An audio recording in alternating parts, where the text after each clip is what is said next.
Actually, I'll just I was gonna say, if you could give us a face, that would help. I give you a face. We're not perfect. Really?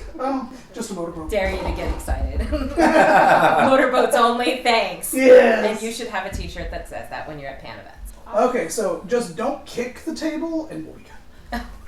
That's You know what was that loud. now I want nothing in the world more than to kick. Go ahead and introduce yourselves right quick. I'm Todd. This is my slave Elizabeth. I'm Slave Elizabeth.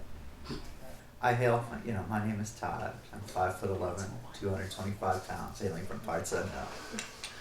Oh, now we're starting to get into the porn. Wow, wow. Okay, so what does leather mean to you?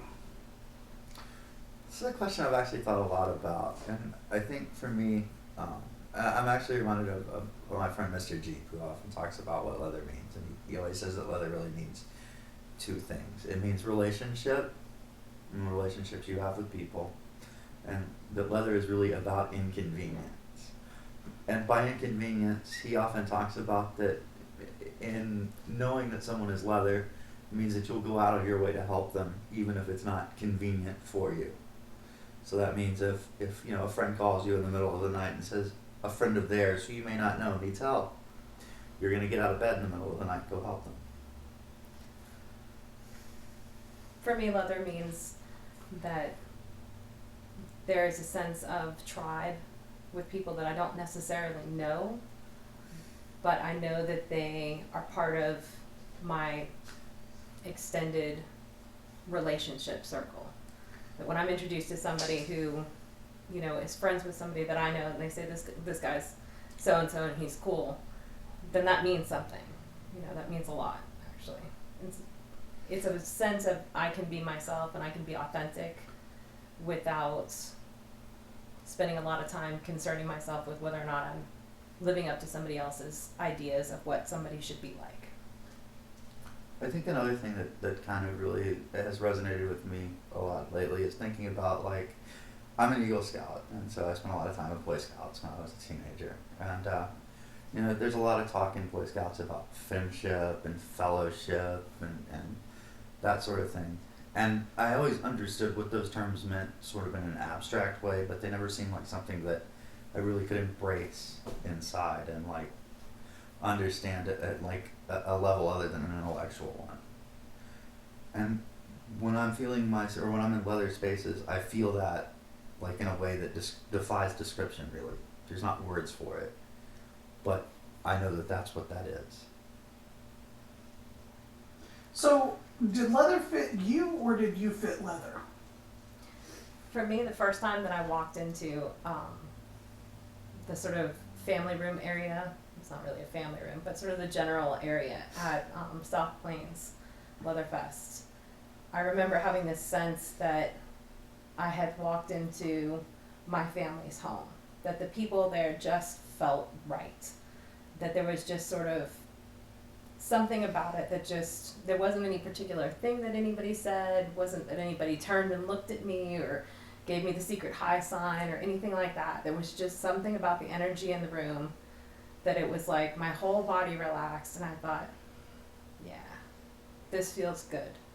And I didn't know what that was that moment, but over, a couple of years actually before we started identifying as leather, I really came to understand that that's what it was, that it felt like home. So I think that leather took me as I was, as opposed to fitting to me or me fitting to it. It just felt safe and comfortable. Yeah, I don't know. That's a good question. I kind of almost think that both things are true. When I first started in sort of the larger pansexual BDSM community, I actually had a very kind of negative impression of the people I met who identified as leather. If you'd asked me at that point in time in my life what leather was or what leather meant, my answer would have been that leather apparently means dressing alike, being stuck up, and acting like you're too good for everybody else. So I would have really rejected the label of leather at that time. Over time, kind of being around and knowing people and going to different places and different events, I sort of came to realize that that really wasn't what leather was. That leather was much more, again, about relationship and about like knowing people, and not so much about fashion or being stuck up. In fact, the people I meet who I think, wow, that's a person with a leather heart, are the exact opposite of stuck up. You know?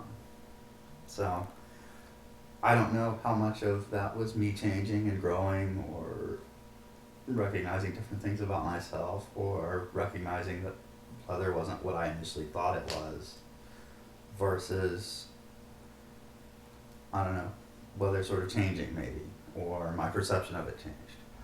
What was your first leather experience?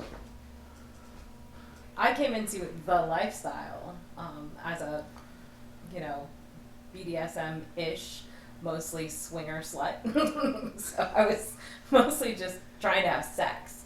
And I remember that somebody from alt.com back in the day, when that was where all the cool kids were, convinced me, well, you've got to come to this meeting. There's a community, and you've got to come to the community meeting. And I said, oh, really? There's a community? What? Like a cool swing club? What the hell are you talking about? And they explained to me that, there was a munch, and there was going to be an election that night for the board, and that there was this and that, and there was minutes. And I was like, you have a fucking PTA for sex? Like, what do you need that shit for? I just could not understand why I needed to go to a PTA meeting to have sex. I would say that a couple years later, I recognized that it is a community, and there are people that like to have PTA meetings or board meetings or whatever you want to call that. And those meetings sometimes have use. There is value in organizing our sex, our leather, our lifestyle, if you will, with some sort of semblance of groups and meetings and all of that. But it's a whole lot more than just a PTA meeting. The PTA meeting, I think we all sort of put up with at times because, well, quite frankly, I think that everybody in the lifestyle that I care about, love, respect, is really kind of dancing to their own little song, walking to the beat of a different drummer. It's kind of what we are, kind of all goddamn independents that really are also social creatures. And so kind of hard to corral us, like herding cats, but yeah, so. Awesome. Yeah. I don't really know that I have a lot more to add to that. I sort of remember the first time I went to a munch, and I sort of about halfway expected, every... Can you explain a munch? What is a munch? A munch is just basically a casual get-together of people who are interested in BDSM that happens in a public place. The idea is that it's sort of casual, non-threatening, It's not like being in like a place where no one knows where you're going to be at. So the idea is to make people feel a little bit, I guess, more relaxed, more safe, more friendly. So. A munch is usually the first place that people who, in this generation of people in lifestyle, most of them start out on the internet, in some chat room somewhere, or on some site, or some social media, and so they're just sitting there kind of in the dark, touching themselves, looking at their computer screen, and then they finally get the gumption up to want to go and see people in person, but they don't want to end up as like a head in someone's freezer. So a munch is that kind of in-between step between completely existing in fantasy and moving into something close to, maybe I could actually do this with other live people. And I think it's kind of an alternative towards meeting in a bar, Yeah. which, is more of a traditional sort of space. But most of the bars that one associates with leather are not necessarily places that, uptight middle class people want to go at night where they feel safe. So, a public restaurant feels a lot different than going to, a dark bar where, bad people go, whatever that means. Okay. What was your first fetish material?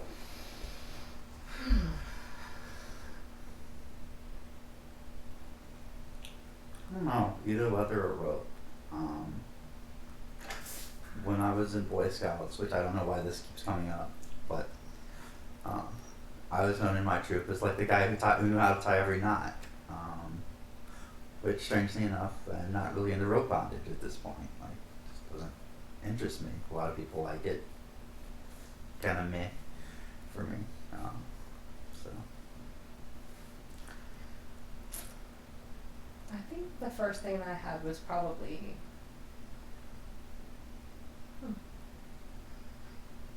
I don't know, because there's a fine line between I just had sexy shit that I got from a porn shop that was for dress up and play, you know, stockings and a garter or something like that, and when did I actually like, okay, I'm gonna buy something for fetish purposes, you know, and I think that it was probably satin or something femme. Corset. Yeah. Most likely a corset. I don't know why. I have no idea. Okay. So how did that fetish material, that original foray, shape your perception in life itself?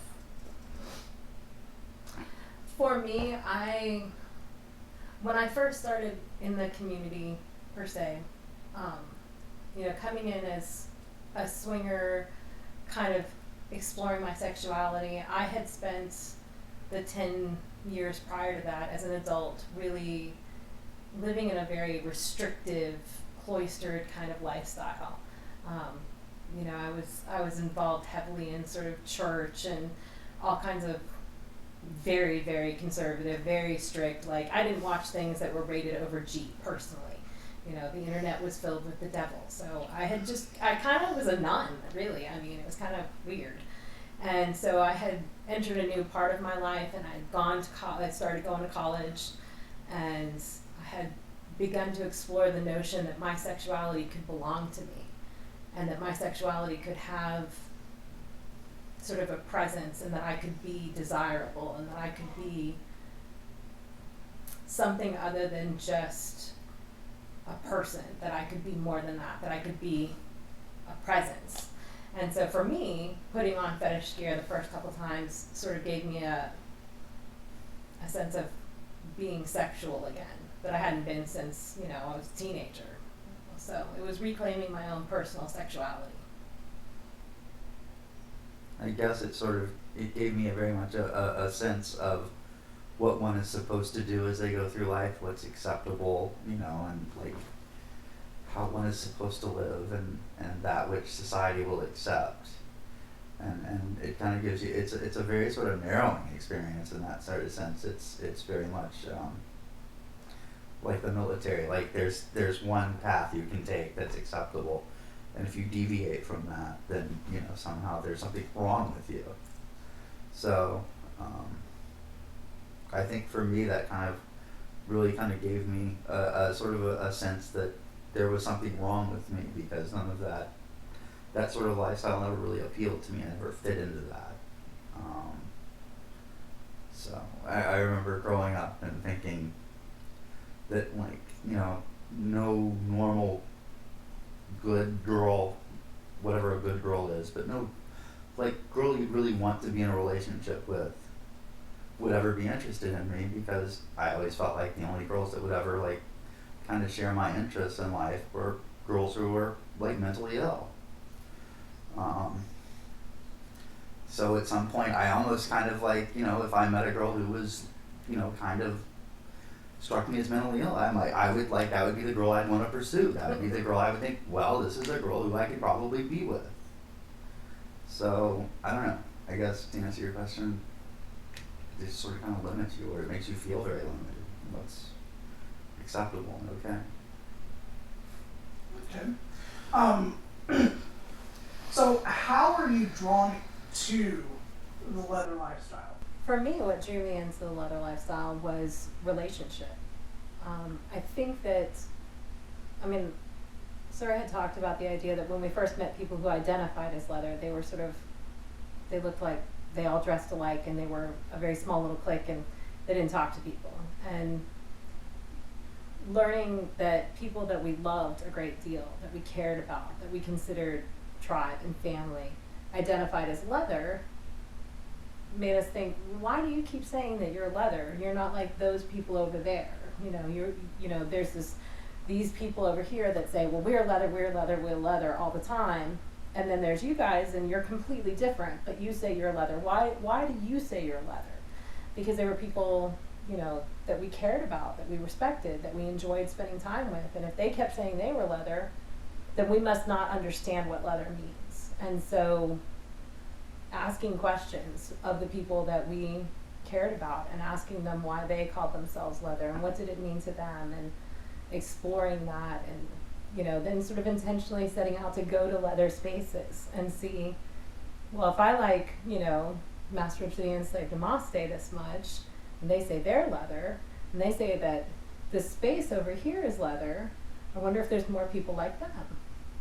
And then over time, sure enough, there are a whole bunch of people that are really good, fantastic, wonderful people. So it was relationships, much more so than clothing or even shared fetishes. It was the relationships among, sort of kindred spirits, people that were willing to go against the grain and accept that you were going against the grain on your journey and be like, yay, you do you. Go have your journey. We're here for you if you have questions, and if not, we're here for you anyway. And that relationship is what did it. I think there's also like very much this notion of being open with who you are and knowing that that's okay, and not only okay but celebrated and embraced. And I think for most people in our culture, like the wider culture, it's very difficult to find places where it's okay to be who you really authentically are, and to talk about that which is considered impolite for mixed company, and to be accepted. Yeah.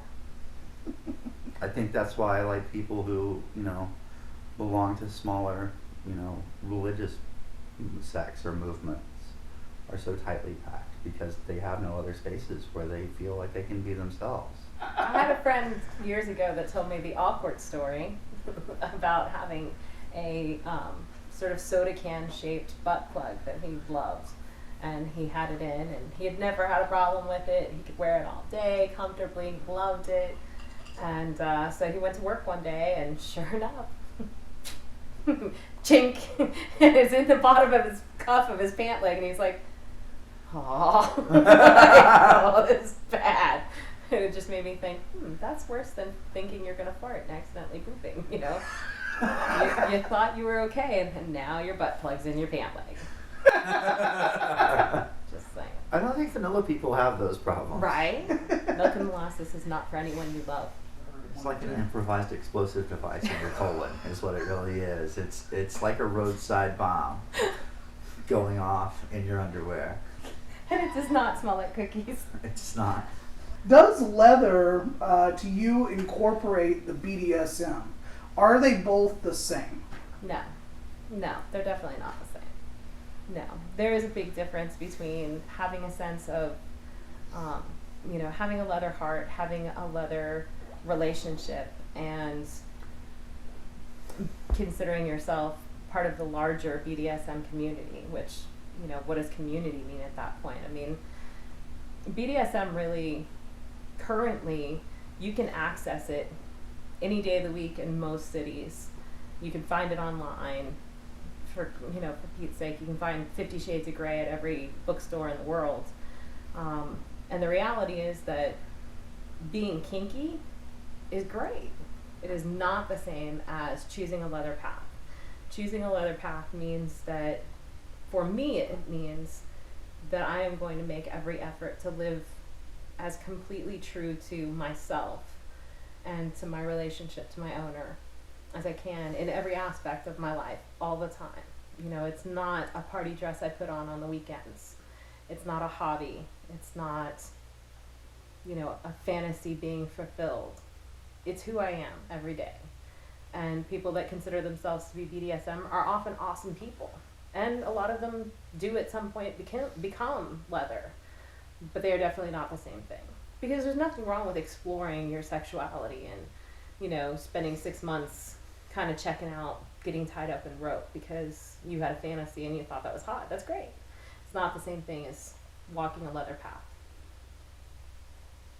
Yeah, I tend to think that BDSM is like a whole series of activities, and leather is an identity. What does BDSM mean to you? I think that BDSM is really the things that people do that are considered somehow related to bondage or discipline or dominance, submission, masochism, you know, whether it's tying up your lover and sprinkling honey dust on them and tickling them with a feather, or it's, you know, a crucifixion scene where they actually drive nails through somebody's palms and through their feet and suspend them on a wooden cross. All of those things, if they are done for a sexual fulfillment, are part of the spectrum of BDSM. It is a lot of things you can do with your body to explore your sexuality. What actually is occurring? So why are you either a sadist or a masochist? Why do you enjoy it?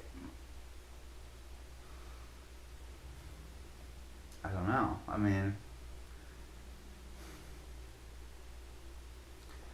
I think that's one of those interesting questions because it kind of cuts so far into the core of who I feel like I am. Like, why do I enjoy that? I don't know. Why do I enjoy the way steak tastes? I mean, no doubt there's some cultural influence. If I'd grown up in a culture that never ate steak, I don't know that I'd have a taste for it, but I know that it tastes good. I don't necessarily know that I can ascribe like a reason or a series of reasons to it. For whatever reason, that feels like who I am on the inside. That's what turns me on. That's where I can go and be in my happy space in terms of my sexuality. For me, as a masochist, I think when I first started engaging in BDSM as both a top and a bottom, it was always about pleasure, you know. It made me wet. It was exciting, you know, whether I was slapping somebody's butt or they were slapping my butt. It didn't really matter. It was just kind of hot. It was kind of dirty, you know, breaking the norms, doing something outside of the standard issue. All of that was just titillating and exciting and dark and mysterious. And then over time, and especially after Sir and I engaged in our relationship and eventually he collared me, masochism has become a power exchange for me. And by power exchange, I mean my energy, who I am, my free will, my existence, my life, my everything that I am, I choose to turn over to him. And by that turning over and him accepting that responsibility or that power or that authority, that control, it joins us in a way that honestly I can't put words to. And then his pleasure in that surrender feeds me more than any kind of sex could.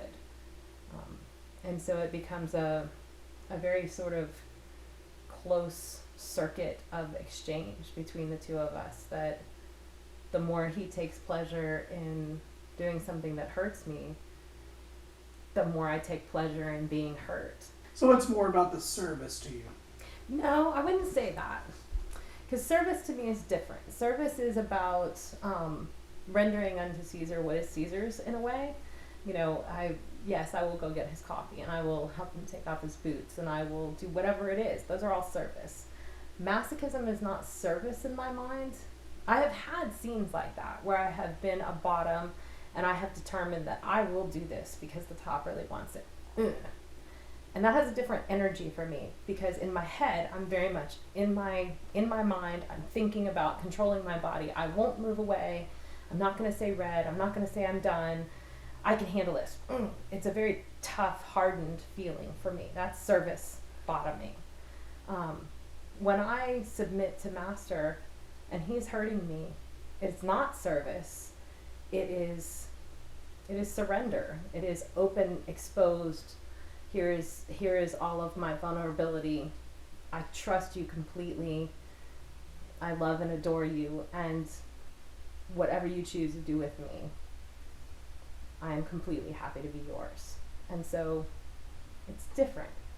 Our society is very much about mixed and often conflicting messages.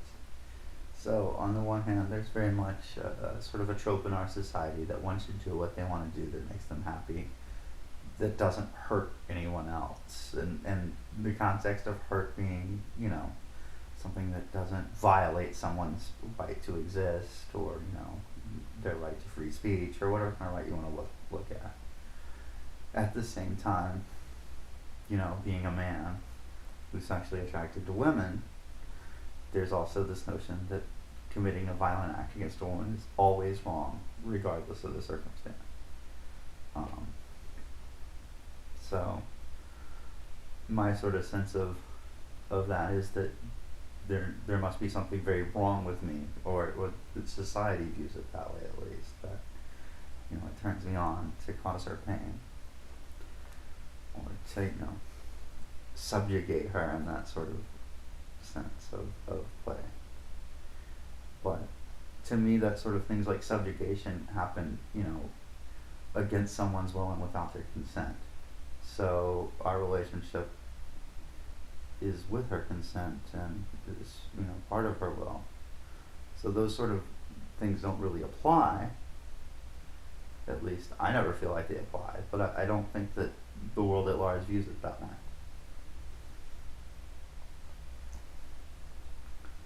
I sometimes struggle with the idea that, you know, there is a part of me that feels like I'm sort of validating the sort of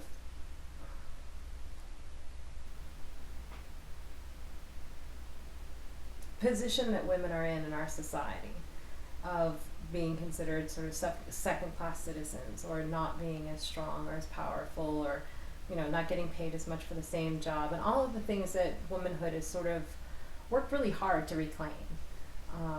And here I am, you know, running around saying that I am his slave, you know, when since the 50s, 40s, whenever you want to go back, the 1800s, people have been fighting in suffrage and all of these things, you know, trying to sort of relieve the oppression of women.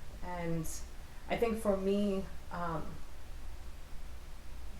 what made that feel right, I mean, it felt right on a personal level, but on a societal level, for me, anybody who asked me, why could you do this? How could you submit to it? Why would you do whatever your husband says? Blah, blah, blah. Why do you listen to your master?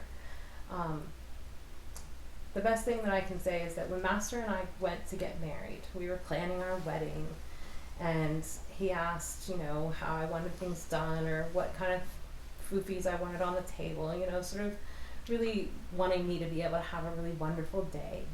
And so I came to him and I said, well, wouldn't it be wonderful if my teenage son could give me away? Because my father had passed, and I thought this was a wonderful tradition, and it would include my son, and it was great. And he looked at me and he said, absolutely not. And he was sharp in his tone. He was pissed off, basically. And he's not a pissed off kind of guy, so I was really taken aback. So I kind of dropped it and went off into the other room and thought about it, and I thought, oh, he hates my son, and he doesn't want to connect with my son, and why? And so I went back to him and I said, why is it that you don't want to let, my son walk me down the aisle and give me away? And he said, because nobody has the right to give you to anyone. You come to me with your free will and you choose to engage in this relationship. And if there's ever a sense that you're doing it without that free will choice, then I don't want to be part of it. And that's when I realized, I have the authority to choose what I want to do with my body, because I am a free-willed woman, because I have that power. And where I am comfortable with who I am, and I feel like as long as whatever it is we do doesn't hurt anyone who, can't or doesn't consent, then As long as they leave me alone, I'm actually pretty happy, pretty content. Yeah. I think that the idea of, letting us just do what it is that we do and not bothering us is great. Okay. How have you changed, or how have you worked, to change society's perception of BDSM, leather kink? For me, I think that there are things that I've done to change my little corners of the world.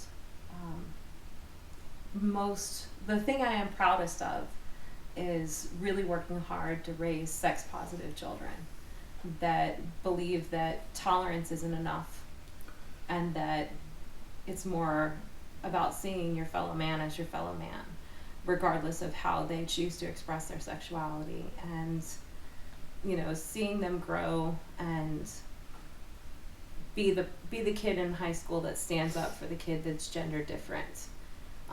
See them have friends that have all different types of sexualities, and hearing them stand up for those ideals that I've tried to teach them. For me, that's what I'm proudest of. I don't know that necessarily has taught them anything about accepting kink, except that I've taught them that whatever your relationship style is, however you choose to love is acceptable. I've taught them that family is what family is, that whatever you claim as family is acceptable, not to judge other people's lifestyle choices. As long as people are happy and fulfilled and being themselves, then that's good enough. As far as kink and BDSM, our focus as educators is much more on teaching people about our particular type of dynamic. We live as a master and slave, and so we teach a lot about master and slave relationships and how those can be very healthy if they're what draws you, if that's what works for you. So we teach within our community. And I think that our goal is to, at some point, expand beyond those boundaries, but we haven't done enough yet. How does being a masochist, or how does being a sadist, affect your life outside of the leather world? For me, I can say that I believe that I have always identified somewhere inside my body as a masochist. That pain coupled with pleasure is how I work. And service and providing for others is part of that identity for me. And so prior to being owned by Master and having like a really healthy way for that to work, I did a lot of really stupid things, like working 60 hours a week and getting paid for 40 because I'm a masochist, doing things that were oftentimes really self-destructive because there wasn't a place for me to express being a masochist and have it be safe and healthy and fulfilling. So it's changed the course of my life in that I've made decisions as far as how to spend my time and what my career is going to be and things like that. And now that I have a safe, healthy place to be a masochist, it forms the basis of everything I am in a lot of ways. And it's a good thing. It's hot. Yeah. I mean, I don't really know how to answer that question exactly, because I think in a lot of ways, certainly like our social life has sort of turned inward and away from like having relationships with vanilla people. Very much by choice. I mean, I think every friend we have, certainly every close friend we have, is someone we know because of our shared involvement in the community. So. Do you think that that's a benefit, moving from having people who are vanilla to having people who are more just in your lifestyle? Yeah, because I mean, I'm trying to talk about like the things that sort of matter to us in our lives with people who are vanilla. So kind of an awkward conversation in which you can either sort of talk to them in a way that they really can't relate to or don't identify with, or you can try to talk about things indirectly, which feels uncomfortable, or you just don't feel comfortable to talk about it at all. So I would rather have, a dozen authentic, true, close friends that I can be completely myself with than hundreds of friends that, I can't be myself with.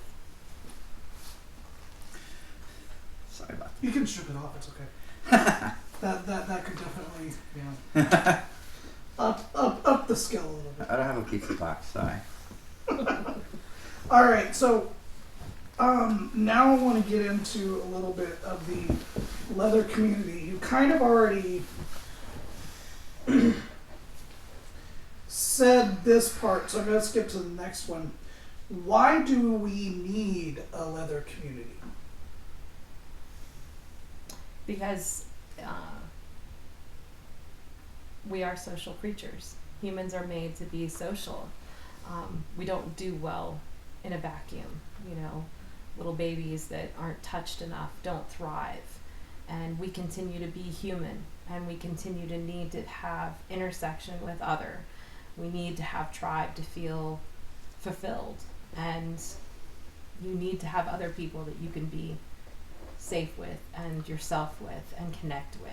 And the vanilla world isn't that place, and so we need to be together. Yeah. And really it allows us, I think, to do things that we couldn't do as individuals or as smaller groups of people who kind of knew each other peripherally. So I think it definitely gives us, an opportunity to pool our resources, to have events that we can, come to and have fun at, to do sort of, some of the rudimentary things that we think of as community. So. Okay. How does the leather community affect its members? I think that the leather community kind of gives people an opportunity to sort of go and find a space where they can feel comfortable being themselves, without worrying about judgment or many of the negative things that we tend to worry about when we're in vanilla conversation. Okay. How does the leather community affect society at large?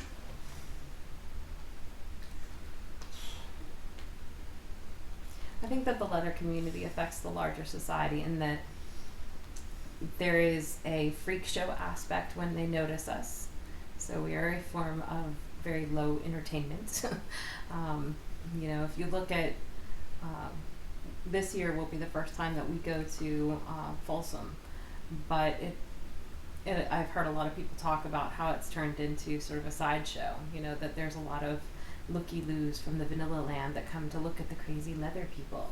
I guess we serve that purpose, circus monkey in a way. But I think also we serve the purpose of sort of protecting larger society from forgetting to allow people to be different. We happen to live in the United States, and here we value the notion of freedom, freedom of speech, the life, liberty, and the pursuit of happiness. And oftentimes I think the larger society forgets that they need those rights tested, that they need those rights challenged, that they need a fringe community to push the boundaries of what is acceptable, to protect their freedoms, to do average everyday things. I think also sort of the presence of a community, it gives people at least like an idea of a label to subscribe to things. And I think in some ways that can, I think that can be beneficial to people if you meet someone, if you're vanilla and you meet someone who you might recognize as part of like the leather community, that at least makes them not alone. And, being alone is a very kind of uncomfortable place. And I think if you can recognize that there is like you and other, then maybe that kind of makes you less threatening. Beautiful. All right. So, what is the leather flag? It's a flag. Do you have a flag? Oh, clever. I guess it is your land. You know history better than I do. Well, I know it was Tony DePlaza's design to celebrate leather culture. Really, to me, it's a symbol. I don't know that beyond that. I don't know. It to me like holding like a symbol in like high reverence seems very odd. Like holding an idea in reverence makes sense. Holding a symbol of that idea seems a little odd to me. Like I recognize a leather flag, so if I see someone who is displaying that flag, then I recognize that I have something in common with this person. I have like something, a commonality I can talk to them about, or form a relationship, or maybe I can talk to them and find out we know some of the same people. But so to me, I guess its value is as a symbol, not as a sacred object.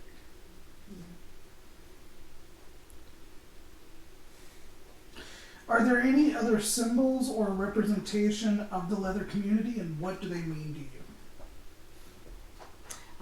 Yeah, we have. This This is the MS flag, and this identifies us as being part of a specific sort of power exchange relationship and lifestyle. It's sort of a community within a community. We're a smaller segment. We are not all exclusively leather, but those of us that are leather also identify as master and slave. So it's sort of within and separate. For me, it represents, again, that notion that if I see somebody that has the master and slave flag, then I know that I have that in common, that I can at least start a conversation with them. For me also, I have my leather club patch, Austin Girls of Leather. For me, the leather girl, this top part is the leather girl flag. Sorry. And the leather girl flag is a sort of variation on the leather flag, and it represents having a girl identity, which is how I identify. So when I see it, I know there's another girl. I think it depends, honestly. I think sometimes things are shut down for, reasons that we may not agree with, but they're definitely violations of the law. So, if we're going to have a response, then that response maybe should be to modify the law. I think that in our situation, because we come from what's known as the pansexual or heterosexual community,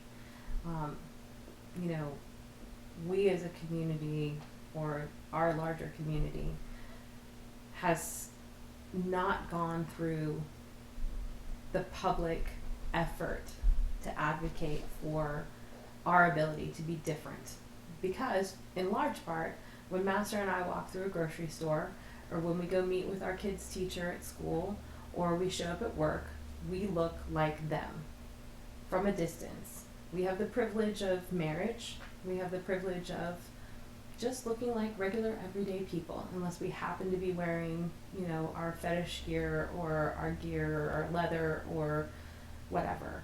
And so I think that in a lot of ways, people who have those privileges are very fearful to risk putting themselves out there, in the same way that the rest of the community who is transgendered or gay, lesbian, whatever, that is much more apparent to the larger world that they are different. Because if they hold their partner's hands in public, it is apparent that they are not fitting into the standard heterosexual privilege model, I think that they have taken that hit in a lot of ways for people that look normal like us. And so I don't think that we have done enough to take up our slack in that particular battle. But at the same time, I'm not particularly interested in becoming mainstream or normalized. I don't want everybody in the world to have sex the way we have sex. I don't think that that's their authentic truth. I don't think it's necessary. I don't think it's helpful. And it would just be a little weird. I don't want everybody to be the same. That's not the goal. But the willingness to stand up and say, you know what? I'm willing to fight, to change the law, to make it so that you can love however you want. That as long as you have consenting adults doing activities that they choose, that bring them pleasure and happiness and whatever, that we should be allowed to do those things. You know, people that look like us need to be willing to step out and do that, and we're trying. Yeah. I know for some reason I keep thinking, as you were talking, I keep thinking of the Spanner case, where the police raided a private home to bust people who were basically minding their own business, and to charge them with a minor crime and to really publicly humiliate them. And it seems to me that there should never be a state in the law where that's okay. You often hear people talk about like they have nothing to hide, but I bet you those people have curtains in their bathroom. So I think we're all entitled to sort of do whatever it is we want to do in the privacy of our own spaces, as long as we're not bothering other people. All right. It's part of why we're in this crazy documentary. Exactly, right? What is your particular contribution to the community? So basically talk about the clubs that you've been a part of, classes, why you do those classes, why you do those clubs, etc.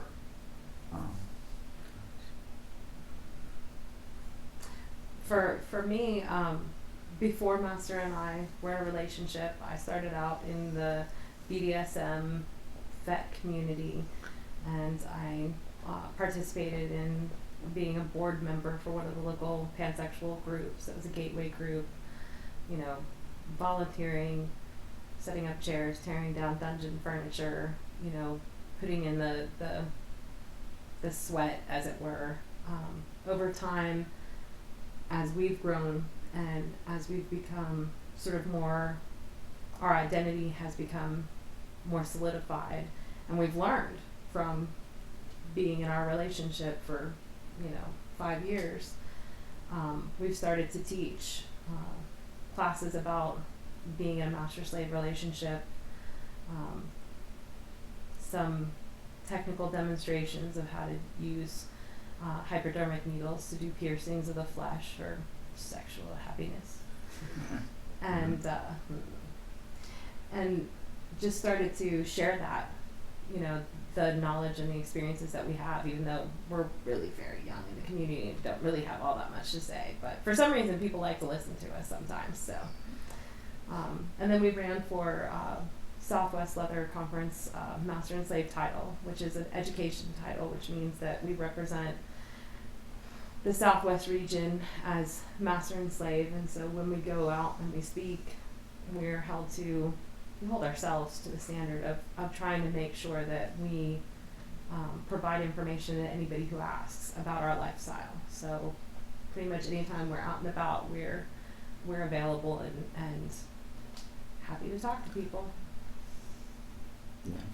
And we also, I'm the leader of the Austin Girls of Leather, which is a leather club that is open to any person that self-identifies as a leather girl.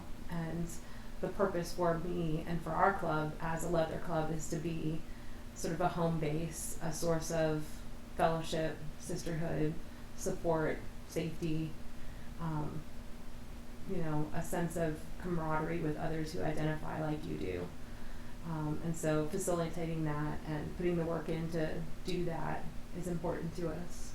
We've also for several years hosted play parties at our home, so that people who don't necessarily have space or time to get away from their kids or their family or, you know, whatever, come and just socialize and build sort of that network of tribe, friendship, you know. Our goal has always been to make it not just a play party, but a place where you can build friendship, so that, you know, on Tuesday night at 3 a.m. when your tire goes out, you can call someone and someone will show up and come and get you out of the ditch, you know. Yeah, I tend to think that, like, most knowledge in our community sort of is like a quilt. It comes from like a whole bunch of divergent places that we have all collectively contributed to. And so I've certainly benefited from gaining some of that knowledge, and so my goal is to sort of pay that forward so that someone else might learn. And also it gives me the opportunity to learn more. So What is gear, and what gear do you own? my sort of sense that gear is more or less fetish wear, essentially. You know, looking back at sort of the history of our community, if you look at like photos from the first International Mr. Leather competition, you see, like, I think there were 8 contestants. 2 of them, if you look at like the fashion portion, and I can't remember what that portion of the competition is called, the formal wear, I think, kind of are dressed in what we consider the standard leather wear look. And there's a competitor in a jack, and there's a competitor in something else.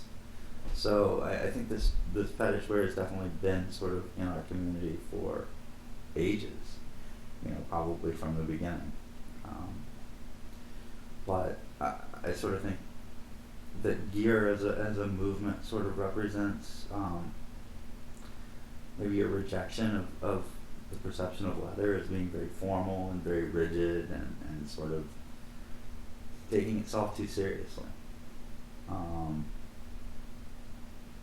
I know when I first sort of came into the community, that was very much my perception of leather, or at least the people who claim to be leather. It's sort of very rigid, unfun people. Now I recognize that, you know, that perception was probably not accurate, or on the other hand, those people that I met were not representative of leather. But I can definitely kind of understand why someone who is younger or new or is not familiar with that history might have that perception. I think that for them that's probably valid. What kind of gear do I own? For me, my gear is often leather, because I think that leather is a type of gear, you know. It is my fetish. I cannot walk into a leather store without just stopping and smelling. You know, the smell of leather excites me. So for me, leather is definitely a fetish, a gear. Also, I have some really cool 50s style housewife kind of pin-up girl outfits, and for me that's my gear. That's where I feel sexy. That's where I feel fun, and where, you know, I mean, I've heard a lot of people say it gets your dick hard. Well, I don't have a dick, so it makes me wet. You know, that's what does it for me. And yeah, for me, my gear tends to be like kind of like a vintage country and western sort of thing. Lots of embroidered shirts, and you know, I don't know why, but I like that look. So makes your dick hard. Are the gear community and the leather community the same? There are spaces that they are the same. There are definitely spaces where they are different. My understanding from what I'm learning is that they are often the same more in the gay leather community. That is definitely considered part of the leather community, and the gear community are together. When it comes to the pansexual world, you know, where you go to a pan or a het type conference, there seems to be this sort of desire to be validated as heterosexuals and leather. There's this sort of inferiority complex that I think that a lot of heterosexual people have, because the traditional line is that leather comes from gay leather and that all leather is gay leather. And so we have to somehow do the way that we see that real gay leathermen did it back in, whatever we imagine the beginning of leather to be. And so there's a lack of sort of self fulfillment. There's a lack of sort of sense of self. There's this notion of we must have something to justify that we are leather. And so I think that there's a rejection of gear in some ways. There's sort of a fear of gear. Well, if people are wearing gear and they're leather at the same time, then how will I know I'm really leather? And so I think that that is something that needs to grow. The notion that it is not what you're wearing that makes you have a leather heart. And I think that the heterosexual community is definitely behind the learning curve on that, because they're still very much sort of trying to justify themselves, which I think is complicated by the fact that most heterosexual, especially heterosexual men in the pansexual community, are secretly homophobic. And so they're kind of struggling with this, need to identify with gay leathermen, but not wanting to see him gay. I'm sorry, that's tough for you. You got to get over it. I also kind of think that in some ways gear is very analogous to like fetish and more of the traditional het community, where it's much more about dressing up and having fun and going to a party and just kind of having a casual good time, which I think has a lot of value. I think sometimes we sort of dismiss the value of just having a good time, but having fun is one of the biggest reasons we started down this particular path. I don't think that we all kind of joined this community because we like standing around and looking grim. How do we move forward? Well, first off, let me ask, can the two groups work and exist together, and can they work together? Gear and leather? The gear community and the leather community. Can? Yes, absolutely. Will they? I hope so. I think that gear is probably going to be the next generation in a lot of ways. I think that gear is what is more obtainable. It's less expensive.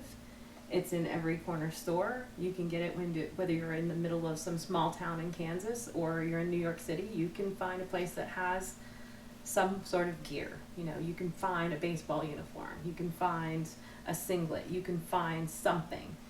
And so I think that that will be where the next generation of people comes in from, and whether that becomes a separate community that doesn't feel the connection to the leather that's already been around, I think is dependent on whether or not we're flexible enough to grow. I think it's also going to be dependent on how people choose to identify. I think if enough people from one or both communities tend to embrace both labels, then I think eventually it will coalesce into one thing. If on the other hand, people like maintain a separation, and so people are very fervently, no, I'm gear, not leather, or I'm leather, not gear, then I think then they'll diverge and there'll be less crossover. So how that will turn out, it's tough to say. I know that when I hear somebody like Jeffrey Payne say leather is gear, gear is leather, that is the kind of example I think that can lead to the connection growing. All right. So you believe the term leather encompasses gear? For me personally, I believe that yes, I believe that we are leather, and we don't always wear leather. Oftentimes we wear gear. I tend to think that leather is not about fashion. That leather is about your relationship with people, the values you hold. It's not about your choice of dress. Certainly, the wearing of leather is a very big and traditional part of leather, but it's not a required part of it. I don't cease being leather if I'm wearing casual clothes to the gym. I still am a leather person, even if I'm in my workout wear. Are there common goals that the gear community and the leather community have? They tend to have a common goal of, finding a space where they can feel like their authentic selves, where they can have fun, and where they can feel safe. I think those are kind of common goals to all people everywhere. So, yes, but I don't know if they're the same, if they're working towards the same end. How should they work together to create a better world for all Kingsters? You didn't just say the word Yeah, Kingsters, did you? they don't. Really, Kingsters? Why? Kingsters? What is your thoughts on Kingsters? The word is annoying. It's just ridiculous. I am not a Kingster. I'm not a stir or anything. It reminds me of that annoying David Spade character. Everything was the something stir. It's just, Yeah. It's like the term subby. I don't like the term subby. It sounds like dismissive and minimizing and diminishing. And I think Kingster is sort of, it has a connotation of sort of making fun of, like it's some sort of playful hobby, like, I don't know, it doesn't sound like an identity, a valid identity. It doesn't sound like a person of integrity standing there saying, and I am a Kingster. It just sounds diminutive yeah. and lessening somehow. I think that the communities need to work together by honoring and respecting and enjoying one another. I don't know that they exist in separate places such that they aren't overlapping. I think that they are overlapping. Here in Austin, we have a leather bar that has for many, many years had a Boys of Leather club, and now in the last year has been hosting gear nights.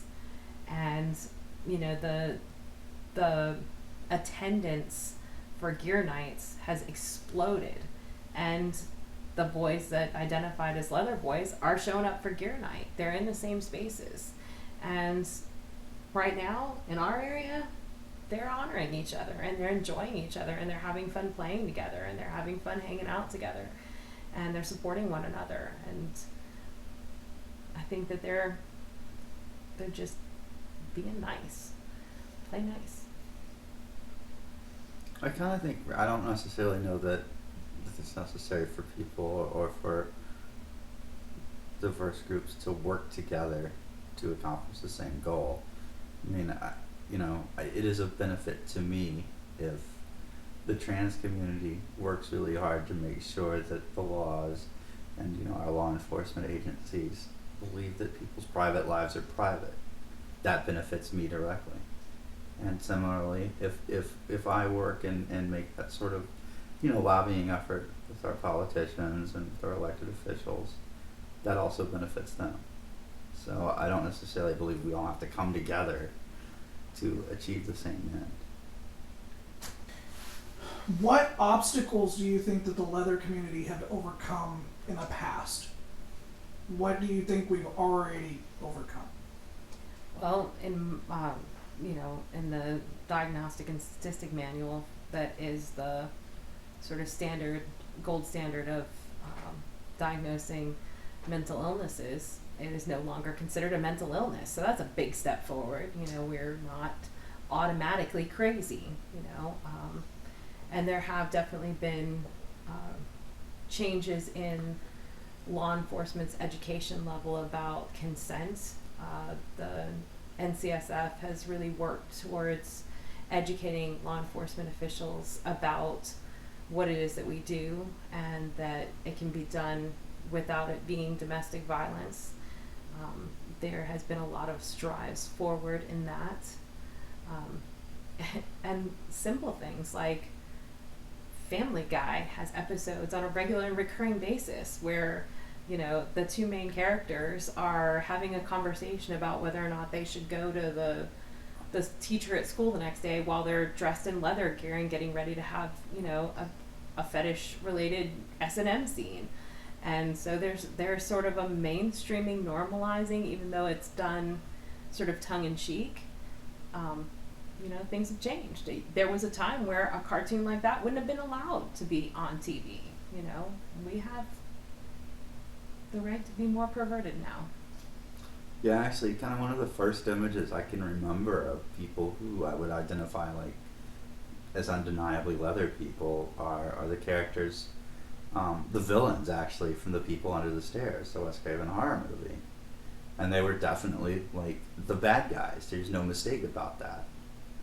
And so there was very much like this sort of like natural tie-in. The people who are into fetish are bad people who will murder you. Yeah, CSI had the lady, somebody character, Lady Heather. Annabelle, I think. Lady Heather, who was not the bad guy. And so, occasionally you get ones that aren't bad guys. Then again, if you look in pop culture for people who are counselors or social workers, if you look for it, almost every time there's a social worker, they turn out to be an evil, horrible person that does something terrible to some underprivileged person with no knowledge, you know, and the psychologists and psychiatrists always turn out to be the murderers or the bad guys. You know, I think that there is somewhat a selection bias where we're looking for our own identity and we're more attuned to when our identity is seen in a negative light. There are definitely things that are positive. You know, if you listen to pop music now, there are definitely examples of music that talk about S&M and master and slave, and they're done in a very sort of sexualized and titillating way. And quite honestly, that's kind of why we're interested in it, because it's sexy, you know. So if the world sees it a little sexy, that's good too. The only kind of not necessarily negative image I can think of is the Leatherman from The Village People, who isn't a scary person, but he's also not a person you would take seriously either. So, you know, it's I don't know if that's a whole lot better, but at least you don't expect he's got a freezer full of heads. Yeah. That you know of. For me, I think that one of the things that I've noticed as we've started to move towards wanting to spend more of our time and energy as advocates and activists for the leather community, for kinky people, is that the GLBTQ community in a lot of ways has made so much forward progress that I think that there's a fear of losing that momentum. And in a lot of ways, the GLBTQ community has sanitized themselves from being associated with having sex at all. You know, they very much want a very kid-friendly, everything is just hunky-dory, it's all about love, and it's not about sex. And we don't want to talk about sex, and we don't want to have, you know, leather people around or kinky people around, because we're working really hard to make progress and to be accepted and to be mainstream and to have protections in the workplace and to have marriage rights. And so we just want to go ahead and not talk about sex at all. And I think in the future that needs to be undone to some degree, because if I am accepted as a bisexual person because I pretend not to like sex, then I am tolerated. I'm not accepted. I have not actually gained mainstream acceptance. I have not really gained protection. I've only gained some sort of, you know, begrudged space. And I don't want to be begrudgingly given a little corner. I want to be accepted and be able to be myself. You don't have to like me, but you just got to leave me be. You know, whether I'm having sex with a woman or a man, I'm still having sex. And I don't want to be ashamed of that. You know, the next generation of children needs to grow up to learn that sex is okay and sex can be positive and we got to be healthy and safe and all of that good stuff. But however you have sex is fine. But what we're teaching right now is whoever you love is acceptable. And love is great. But sex is pretty cool too. I tend to worry that you know, in our country historically, there's sort of an ebb and flow between, you know, a relaxation of like enforcement of laws against prostitution and pornography and sort of alternative sexuality. And I think we've been in a long period where there's growing acceptance and tolerance, and so I worry at some point there will be a backlash. So I think you know, the biggest thing we need to be conscious of and take action to do is to make sure that we continue to work to elect officials who are going to maintain that sort of progress and not let a backlash happen.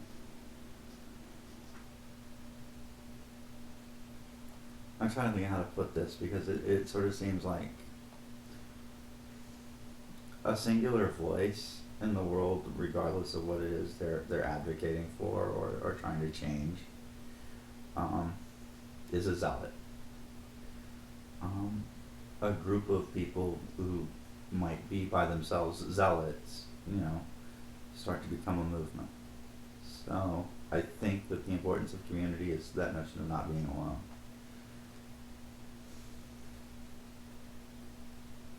I really liked that. Very well done. All right, so last question from here. What is one person that you admire for their work in the activist field?